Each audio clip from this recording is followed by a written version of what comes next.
Doctor आपने बुलाया था? वेलू से मुझे अकेले में बात करनी है, आप थोड़ी देर बाहर वेट करिए।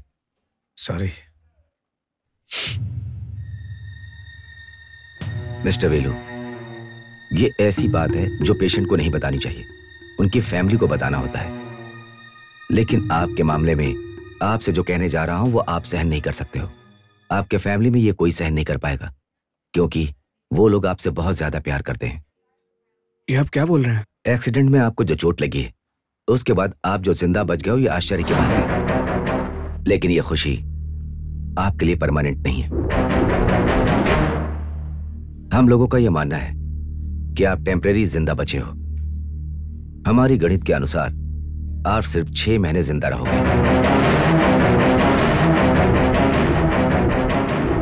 आप किसी भी देश में जाकर अपना इलाज करवाओगे तो 6 महीने से ज्यादा 7 महीना हो सकता है, और बाकी कुछ नहीं।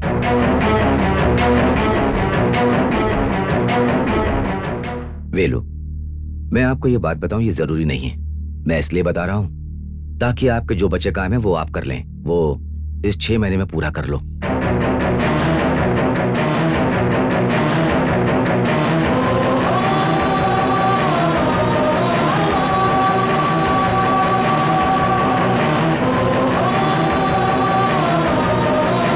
आपके जो भी अधूरे काम बचे हैं वो इस 6 महीने में पूरा कर लो।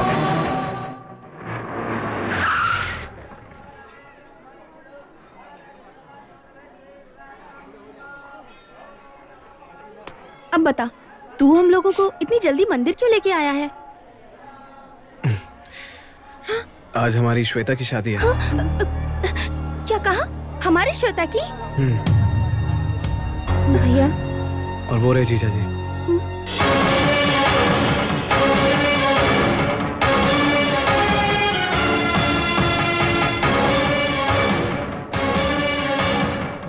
ये क्या? अचानक किसी को भी सामने लाओगे और कहोगे ये हमारा दामाद है? हम मान लेंगे इस बात को। अरे और क्या, शादी के बाद छेड़ने के बाद लोग लड़की देखने आएंगे और घर का खर्चा बढ़ाएंगे। उसके बाद शादी, रिसेप्शन, इस सब में खर्चा करके मैंने जो कमाया है वो मिटाने के लिए बोल रहे हैं आप? ठीक है, सिंपल तरीके से करते हैं। शादी करने के लिए इतनी जल्दबाजी क्यों? मैं सुनी से प्यार करता हूँ, ये आप जानते हैं ना। फिर घर में एक जवान लड़की के होते हुए मैं अपनी शादी कैसे कर सकता हूँ? क्या रे, तू अपनी शादी के चक्कर में किसी से भी इसकी शादी करा देगा? क्या वो लड़का सारा जीवन इसका साथ देगा? दीदी, आप जैसा सोच रही हो वैसा कुछ भी नहीं है। लड़का मोबाइल कंपनी में मैनेजर है। मैनेजर! ये सब रहने दो, लड़का तो पसंद आना चाहिए ना। जीजा जी, आप रहने दीजिए। भैया जो भी करेंगे मेरे अच्छे के लिए करेंगे। मुझे ये रिश्ता मंजूर है। एक बात सुन ले, तू सिर्फ इसकी बहन नहीं है, मेरी भी बहन है। मुझे भी तेरी फिक्र है। इस शादी के लिए मैं हरगिज नहीं मानूंगी। दीदी, शादी मेरी है और इसमें कोई दखल नहीं देगा। सर्वमंगल मांगल्ये शिवे सर्वार्थ साधके।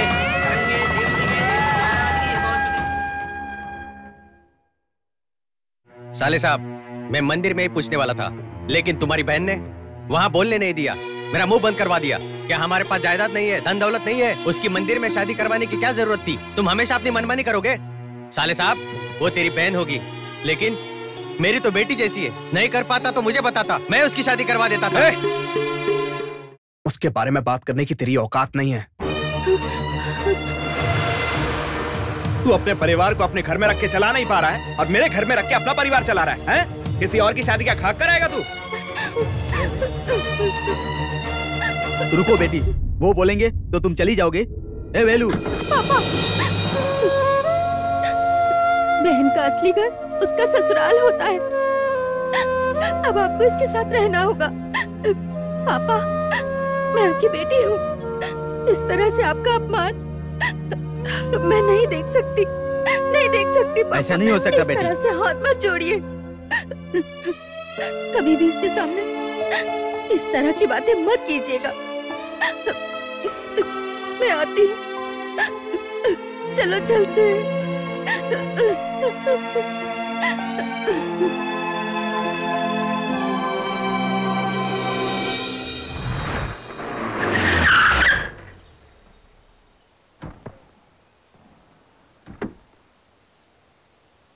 पापा, अब आपकी उम्र हो गई है। कल तक घर में आपका ख्याल रखने के लिए बहन थी, सही वक्त पर दवा पानी देते थे वो आपको, लेकिन अब वो नहीं है। आज के बाद आपके लिए यही सही जगह है पापा। आइए चलिए पापा।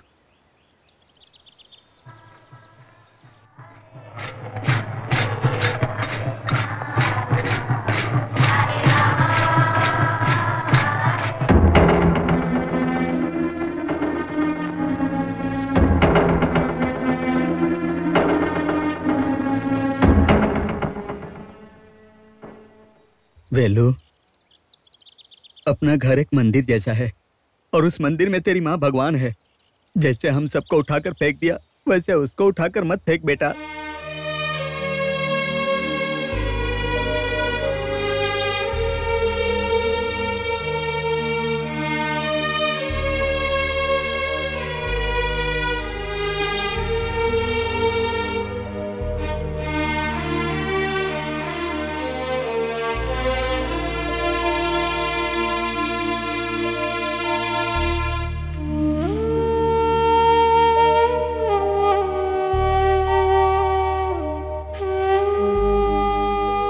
मुझे माफ कर दो माँ।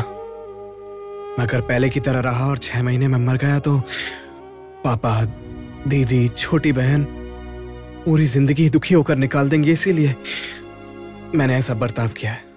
अगर अभी मुझे कुछ भी हो जाता है तो भाई था मर गया ये सोचकर 3 महीने तक दुखी होंगी।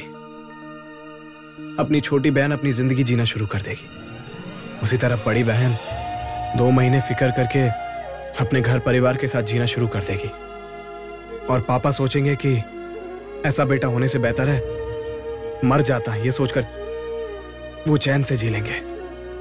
मेरे पास और कोई रास्ता नहीं था माँ। मुझे माफ कर दो माँ, मुझे माफ कर दो।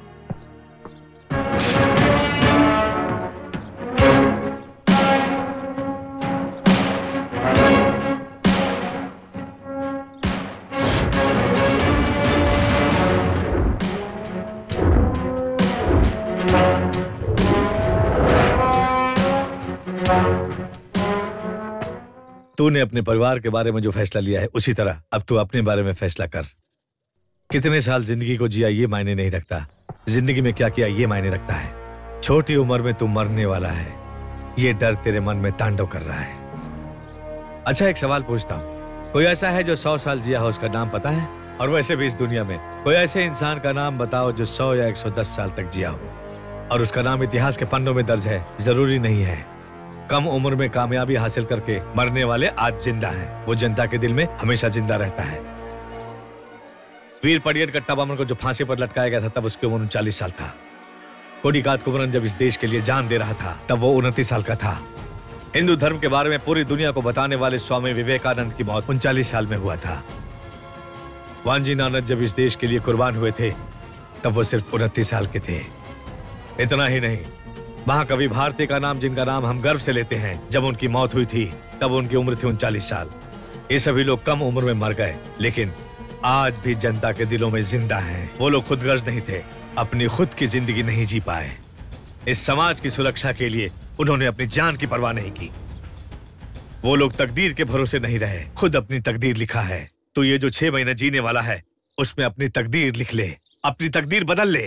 वो ब्रह्मा कौन होता है? हमारी तकदीर लिखने वाला। हम अपने आप के लिए ब्रह्मा हैं, एक आम आदमी के लिए यमराज हैं, लेकिन अच्छा करने वालों का कोई यमराज नहीं होता। ठीक है वो छोड़, जिसने तेरी माँ को मारा उस पर तुझे गुस्सा नहीं है, लेकिन जिन लोगों ने तेरी माँ को नहीं बताया उस पर तुझे गुस्सा है। आज तू भी वही गलती कर रहा है। हा? तेरी इन गलतियों को देखकर तेरी माँ की आत्मा को दुख नहीं पहुंचेगा? तड़पेगी नहीं वो? जो अन्याय के खिलाफ लड़ता है वो बच्चा हमेशा अपनी माँ का लाडला होता है। इस 6 महीने में तू बहुत सारे बड़े काम कर सकता है, कितने गुंडे मवाली को मार सकता है, कितने धोखेबाजों को धूल चटा सकता है। तुझे इसकी सजा नहीं मिलेगी क्योंकि ये पुलिस केस बनेगा, कोर्ट में केस चलेगा। कोर्ट से रिहा होकर निकलने से पहले ही तू अमर हो जाएगा। तुझे कोई सजा नहीं दे सकता। मैं ऐसा नहीं कह रहा हूं कि तुम अन्याय करने वालों को ढूंढो, क्योंकि अन्याय हर जगह हवा की तरह भरा पड़ा है। तुम्हारे सामने जो अन्याय हो रहा है उसे तू रोक सकता है।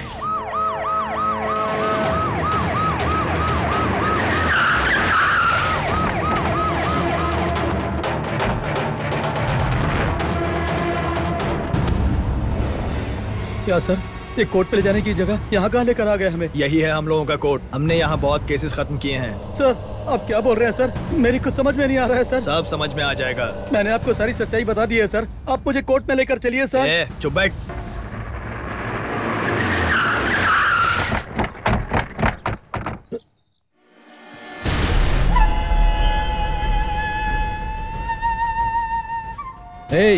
कुत्तों को अच्छा बुरा नहीं देखना चाहिए, सिर्फ वफादार होना चाहिए। कल तक मेरे घर पे हड्डी नोचता था और आज कोर्ट में जाकर गवाही देगा। भाई नहीं भाई, वो हमसे पगार लेता है और हमारे खिलाफ गवाही देकर सरकार का हितैषी बनना चाहता है। सर को देख रहे, सरकार से पगार लेकर हमारे लिए वफादारी दिखा के आज तुझे जान से मारने वाले हैं। सर, इस भिखारी की जान की कीमत भाई ने 1 लाख रुपए लगाया है। ये लीजिए, इसे खत्म कर दीजिए।